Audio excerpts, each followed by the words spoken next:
Pinakitaan tayo ng kakaibang galing sa mga Pixie Boys. So kita nyo naman, lusong yan. Pero napakagaling ni Idol rito. Kita nyo naman yung puwet niya. Parang tumatalbog-talbog rito si Idol sa kanyang pedal ha. Dahil hindi biro din kapag ikaw ay nag-pixie dahil buo kailangan ang loob mo rito na ikaw ay talagang lumusong. Dahil kapag hindi mo talaga kayang talagang ipidal to at hindi ka sanay, siguro hindi natin masabi ng newbie si Idol ha.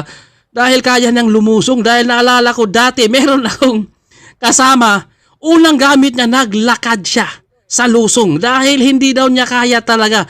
Dahil mas okay yung ahon. Pero pagdating sa lusong, yun daw yung napakahirap. Kaya grabing pigil niya rito. Para siya ay hindi talaga tumambling dyan. Dahil kapag ikaw ay nagkamali dyan, pagpidal kahit lusong yan ay talagang tatambling ka talaga, sisimpla. Kita nyo naman yun, no? Pinakitaan tayo ng kakaibang galing rito ni Idol sa mga lahat ng marunong mag-pixie.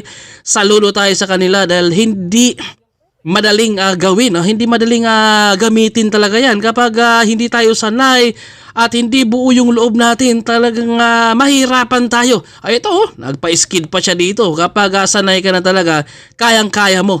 Pero kapag hindi naman talaga tayo sanay niya, napakahirap lalong-lalo na kapag tayo ay nakakita talaga ng personal. Tayo yung natatakot sa kanila dahil walang preno nito. Kaya malakas kaya ito sa gulong. Kaya saludo tayo kay Idol. Right zip sa'yo, Dol. Ingat ka palagi sa inyong pensayo mo.